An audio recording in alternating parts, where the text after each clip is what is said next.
Hello and welcome back to Let's Play Pathfinder Kingmaker Enhanced Edition with me, BringItDon. And we're going to level up Tristan, which should put us on the 24th of the month, which will give us plenty of time to wrap up the quests that we have before the next month hits. Before the beginning of the new month, I guess is the best way to say that.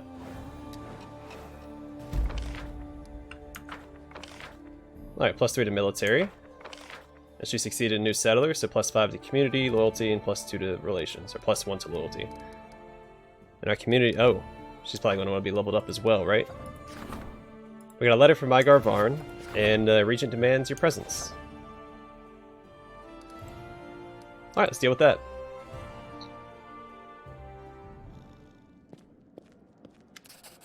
Finally, good news, Your Grace. Mygar Varn, the ruler of Varnhold, has sent aid. Together with goods came a messenger with a letter for you. Here, please take it. So we got a message, a wand of prayer, and a wand of good hope. Both of those are very good.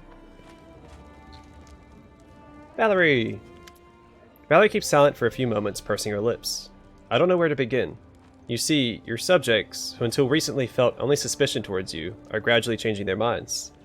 What you've been able to do for the barony has apparently made them feel that they can bring you any problem they have, even the most trivial. Valerie sighs. The neighbor of a local shepherd has taken his cow. Apparently, the owner let it graze in her backyard, and now the woman refuses to return the animal. According to her, she tolerated the imposition long enough, and now feels the milk belongs to her. The shepherd, of course, is demanding the return of his property.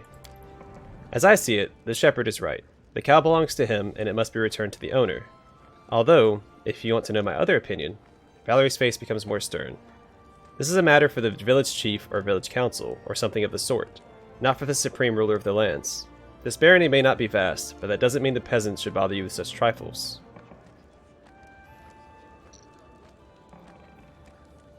Yeah,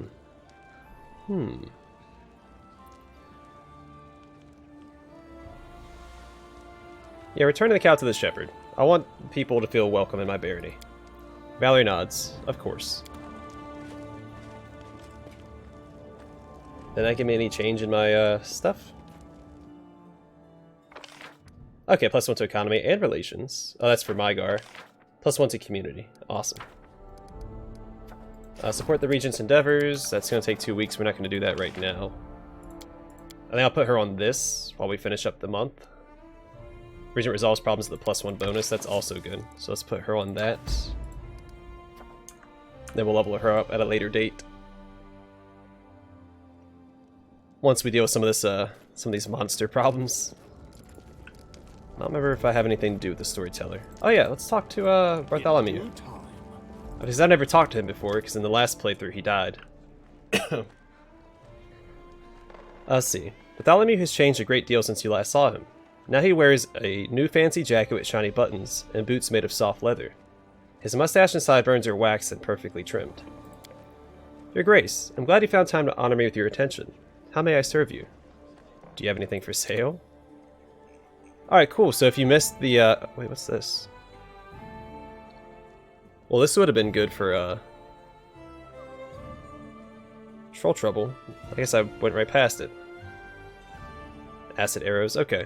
The rest of the stuff is stuff that I sold him. I sold him Blessed Path? Okay, well, that's fine. At least I have it. I can always buy it back if I want. So if you miss the bag of holding he sells, he'll sell it in your court. Alright, Bartholomew gives you a low bow. Greetings, Your Grace. To what do I owe the pleasure? How do you like living in the capital? Everything is excellent, Your Grace. Behind these thick walls, and far from the dirt, bad weather, and bandits, I can finally stop worrying about the traps around my house and dedicate myself to something truly important. Honing my mind. Solving problems of state for the sake of your prosperity.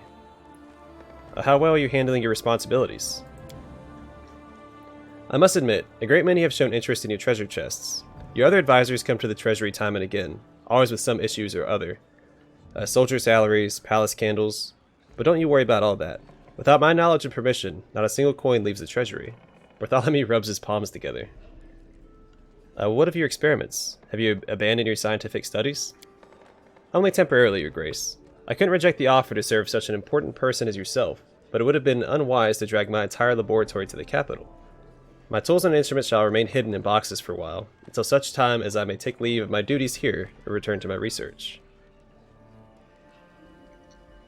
I bet it feels good to crawl out of nowhere and find yourself amidst civilized people. Bartholomew frowns for a moment. Perhaps you're right, Your Grace, but frankly speaking, sometimes I miss my hut and the quietness that surrounded it. I suppose deep inside I remain a regular scholar who prefers scientific research to high society. I only beg you not to take this confession for a complaint. I remain loyal to you and to my vow to serve your country. Perhaps you'd like to take another position. To be sincere, Your Grace, diplomacy has always fascinated me. Perhaps you might consider whether my talents would be more useful to you in this sphere. Can he be up?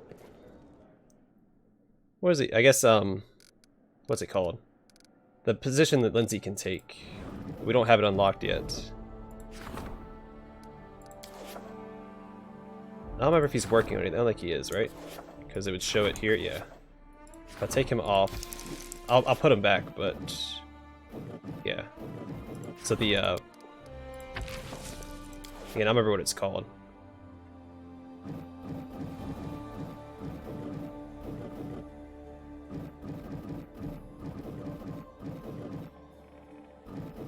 Okay, anyway. So I think there's one more advisor we're actually going to unlock. We should do it probably next episode. I'm there. We're really close to getting another advisor, and I don't remember what position she can take. I need to bring Ekundayo here, so goodbye to Jathal.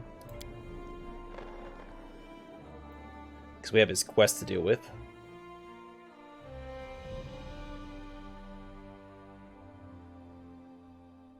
Nice, so the hunting grounds, there's the Goblin Village, and the shrine is down here. We're going to do the Goblin Village last, but for now let's do the hunting grounds.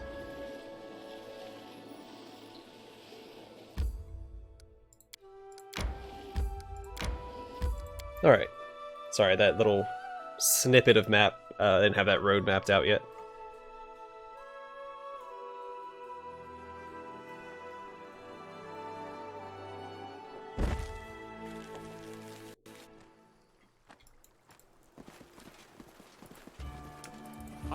And for Keston's quest, we actually have to be there on the first day of the week. Moon Day, or whatever. I think the only way to see what day of the week it is on the overworld map.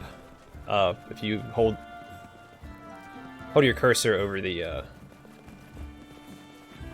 little time circle up here, it'll tell you what day of the week it is.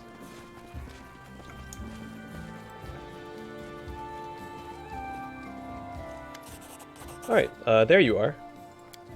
Ekun, old friend, speak of the devil. Ekun's face freezes in surprise. He stares at Tavi and Alina silently for a few moments, completely still. Finally, Ekun turns a quizzical look to you. Relax, friend.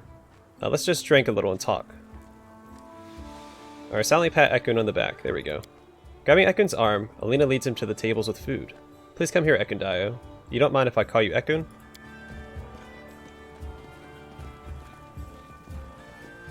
The dog is so big. Alright, Tavi fixes her hair, and you notice a tattoo of a stinging wasp on her wrist. Following the couple with a long stare, Tavi says quietly to you, "Please come to me when everyone is busy eating and drinking. I would like to talk to you."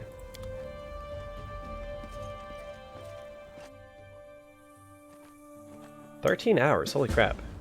What a feast. Alright, let's talk to all the companions. A great celebration. It's nice to see smiling faces all around, and to forget our troubles for a while. Oblivion and death, unconsciousness and alcoholic lethargy. Is it not all the same? Dying of boredom. Your Grace. Thank you for the invitation, Don Victus. You're not eating at all? That is ill-advised. If you find nothing left for you, don't say I didn't warn you. Join me. The food is good. Next time you want to throw a party, ask me to arrange it. To your health, Don Victus. By the way, if you're looking for where to go after the feast, I know a place, with a very peculiar menu. We only live once. Such a wonderful idea, Don Victus. Come now, why don't you tell us about it sooner? I'd have baked a pie. The dog is now much smaller. Alright, so I don't think I want to talk to Lindsey yet, because that'll pursue the, where's it at? Yeah, so Lindsey is the last person you want to talk to. Let's talk to Tavi.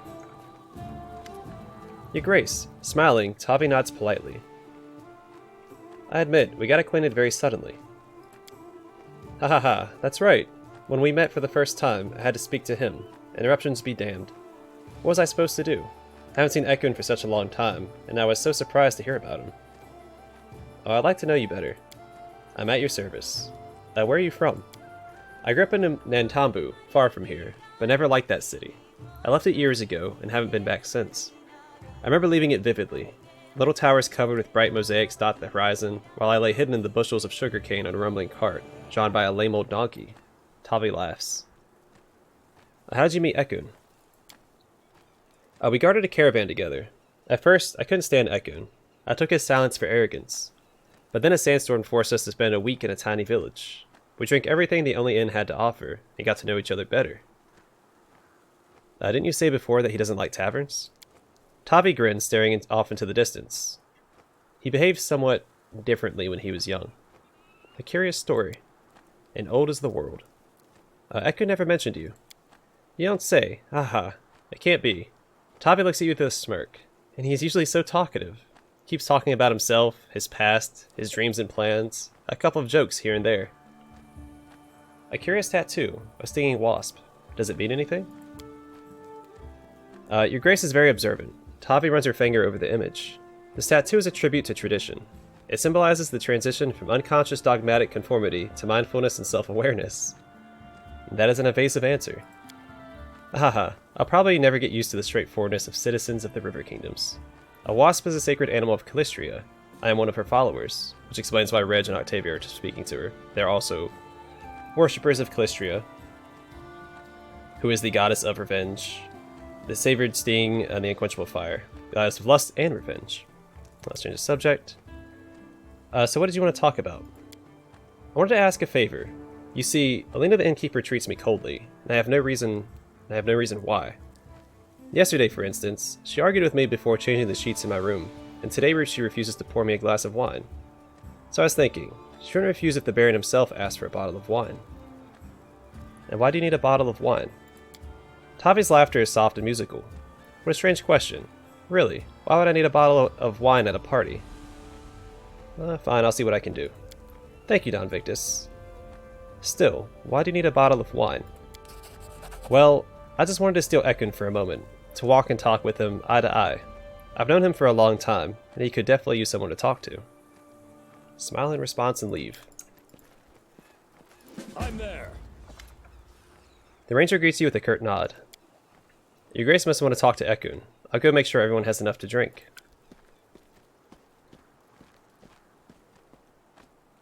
Looking at Alina's back, Ekun turns to you, fixing one of his belt bags. Cunning plan. To bring a hunter to a feast. Call him to hunt. You know Lindsey. She has a creative mind. It was a team effort. Lindsey, Alina, and Tavi.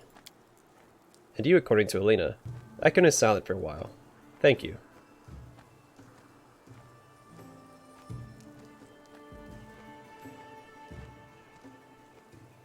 Yeah, hope we didn't do more harm than good. Are you at least having fun? Ekun nods. It's good to be among friends and trees. Even better, not holding a bow. How are you? Life is life. It goes on, whether we wish it or not.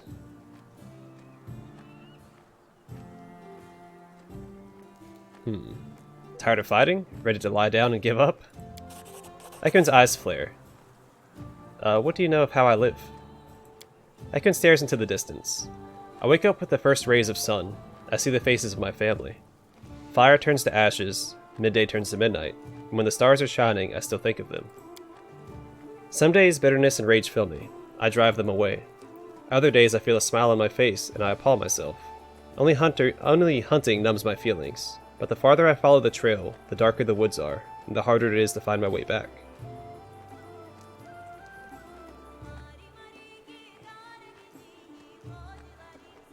Yeah, don't submit to despair. Deep inside you want to be happy. Deep inside, you want to be happy again, and your family would want the same thing, or same for you. Don't be ashamed of the moments where joy returns to your life. Ekun smiles slightly. Easier said than done, but there is wisdom in your words. Why'd you never tell me about Tavi? Ekun shrugs. Why? How did you meet Tavi? Guarded caravans. She talked a lot. I thought, she must be in love with her own voice. Ekun winces. But over time, we walked many roads together. I learned she had a steady eye and a strong hand. Why'd you stop talking? The ranger rubs the back of his head and then smirks. Amanda said, a caravan is here, you'll go to the tavern again. Tavi is a bad influence. And then Tavi started coming less and less. Were you close? We are friends. And friends leave, but stay anyway. I see. I see Alina is trying very hard to please you. She is the lady of the house. This is her responsibility. I think this is more than a sense of obligation. I thought about it. Time will tell. Does it not ruin your fun? A faint smile spreads on Ekun's face. There's very much of her, all at once. However, she is a good woman. Alright, point at a glass. Drink with me? Ekun looks uncertain at the offered glass. Alina's wine is quite good. It's your choice, though. Ekun is silent for a moment, then pours himself some wine and tastes it. Then his face relaxes slightly. Not bad. I was wondering if that opened up any more dialogue options. Alright. Let's talk to Alina. Well, she's back over here. What can I do for you, Grace? Thank you for organizing such a wonderful party for Ekun. My pleasure, Your Grace. I'm happy everything turned out this way as well. Besides, entertaining a man such as Ekundayo is a pleasure.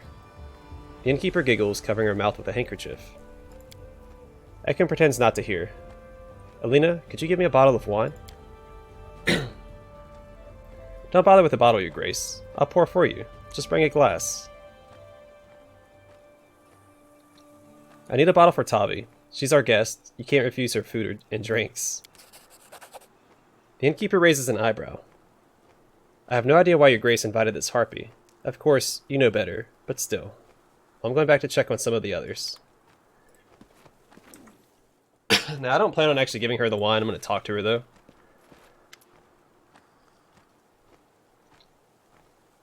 Open a bottle of wine ostentatiously and sip from it.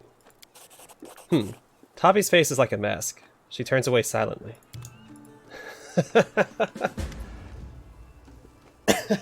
Failed it. Screw her. Now, Lindsey runs her fingers over the strings intently.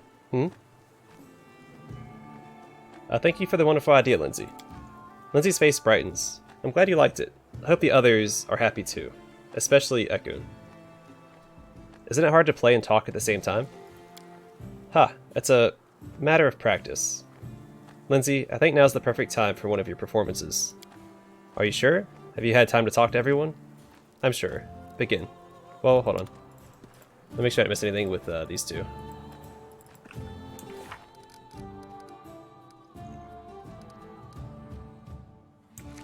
Yep, alright, let's do it.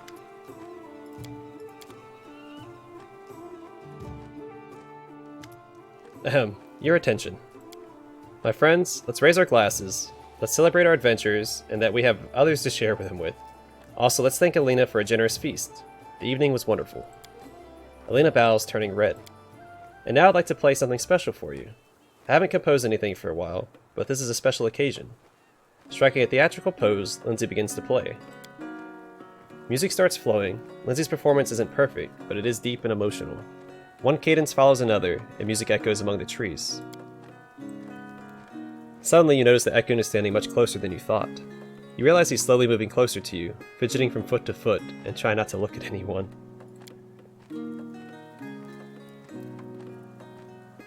At the same time, Alina is trying to lean closer and closer to Ekun, trying to touch his shoulder. Noticing your look, she gives you a sharp look. Try to shove Ekun closer to Alina. Ekun, my friend, you crowd me so. Or could you crowd me so? Turning red as a beet, Ekun whispers an apology and moves towards Alina. She grabs Ekun by the arm, looking at you gratefully. Finally, Lindsey strikes the final chord, and the sound fades. Pleased with her performance, Lindsey receives well-deserved applause.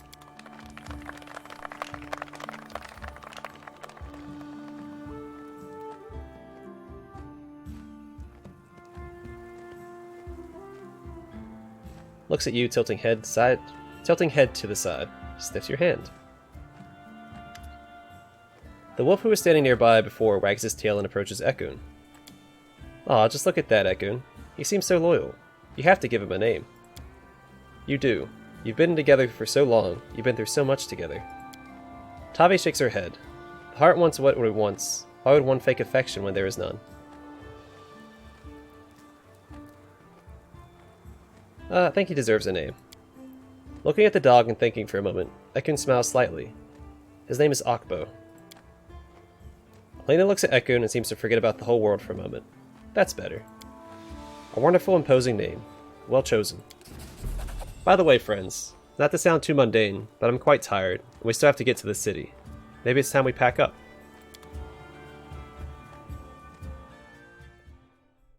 Wait, are we actually traveling back to the city?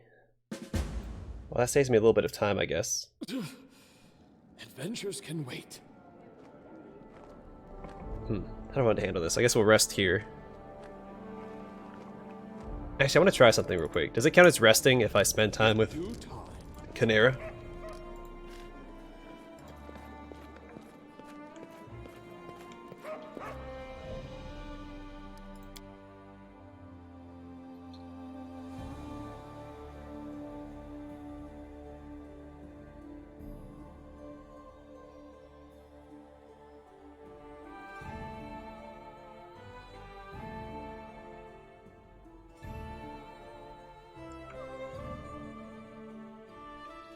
Then we'll head towards the Shrine of Lamashtu, deal with that before we get to the Goblin Village.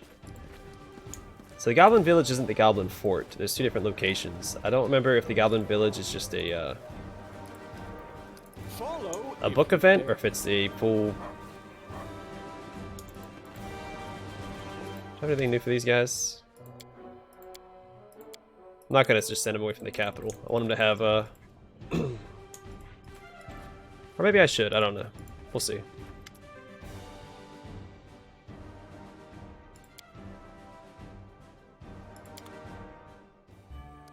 No, it doesn't count as resting. I'm there.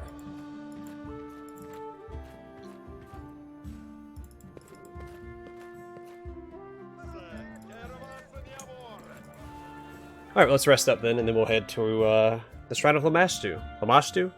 Lamashtu? The Shrine of the Mother of Beasts.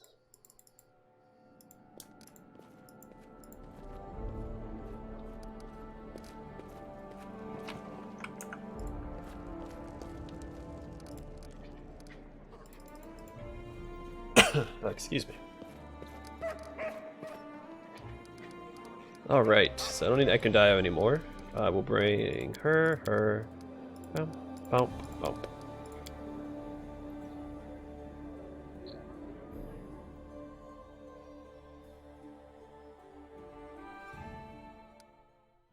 Alright, Shrine of Lamashtu. Head down here.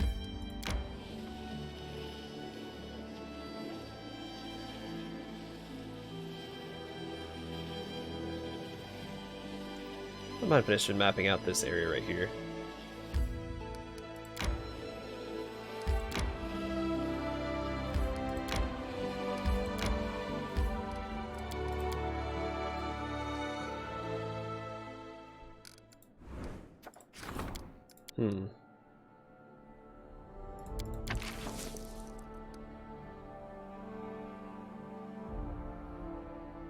Okay. I think that's gonna keep repeating itself. I could be wrong about that. Is it Moon Day yet? I thought you could hover over this. It would tell me. Right? I swore that's all you needed to do for the time thing. Maybe it's because I'm hovering over something else.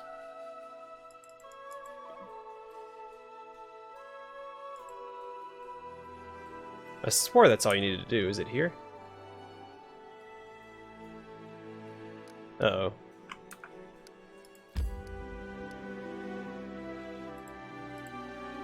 Well, I guess we'll enter it, see what happens.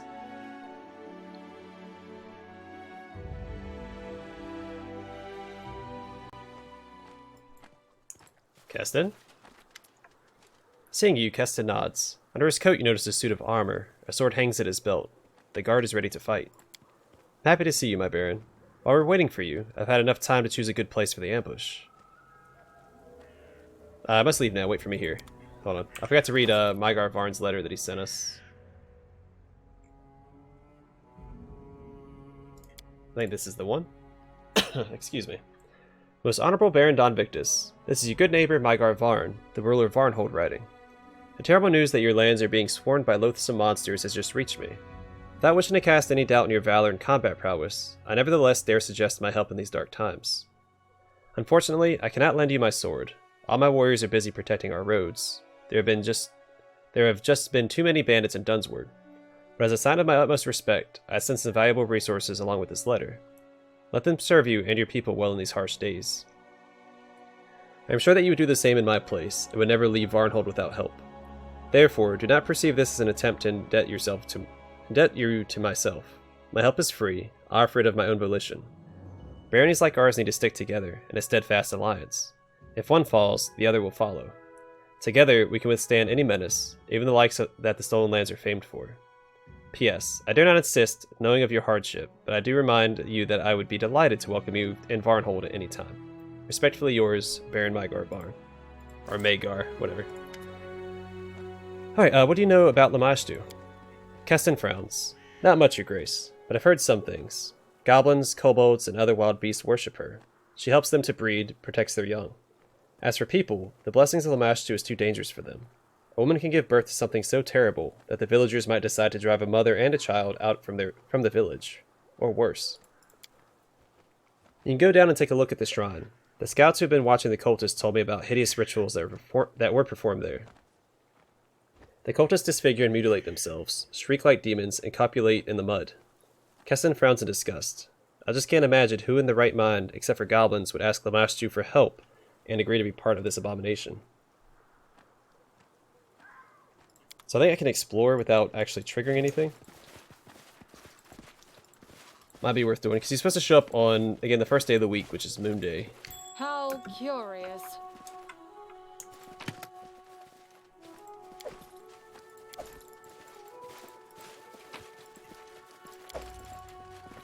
You should take a look.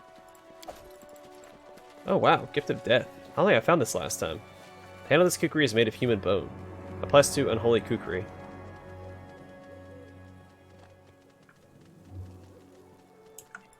Neat. I'm off.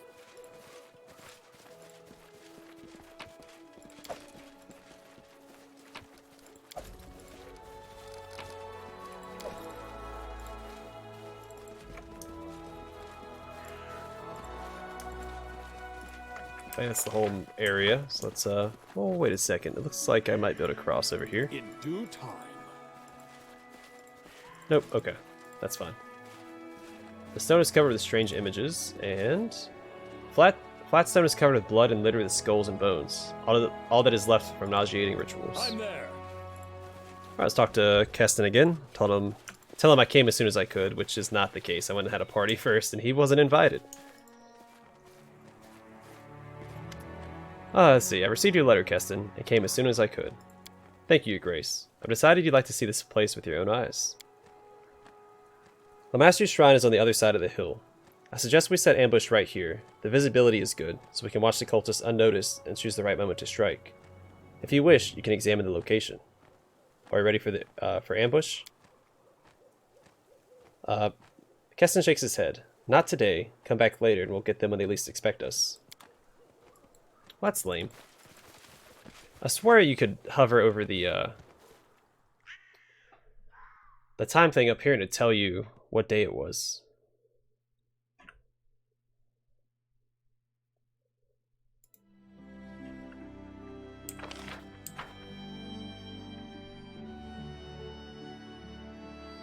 So it might be worth going to the Goblin Village first, then returning? Let's do it this way. I guess we'll do the Goblin Village next. I know it's supposed to be on Moon Day, but... Adventures can wait. Morning. Resting would be nice, don't you think? I'm gonna claim that. I'm hungry. When we stop? I'm gonna go ahead and claim this real quick as well, and then we'll head towards the Goblin Village and probably call it an episode there.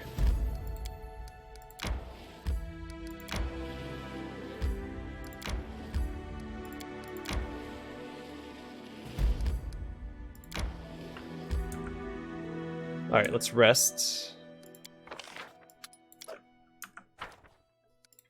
What else do we have? We still don't have chocolate ice cream. I don't remember where you get that at.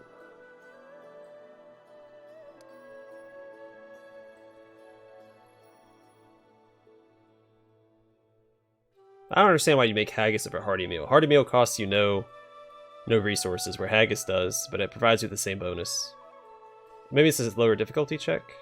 Yeah, it is. It's 2 lower. Okay. I guess that would be why. Amiri, have you ever tried to count how many enemies you've killed? A lot. There aren't even such high numbers. If someone wanted to count that high, they'd have to start making up new numbers a long time ago.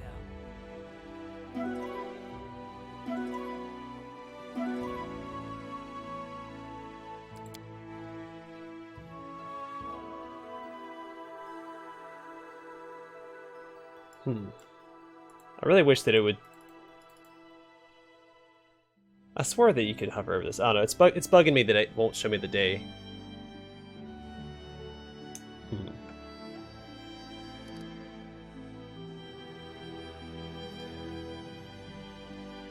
Son of a gun, I visited on Sunday, so if I would have waited a day...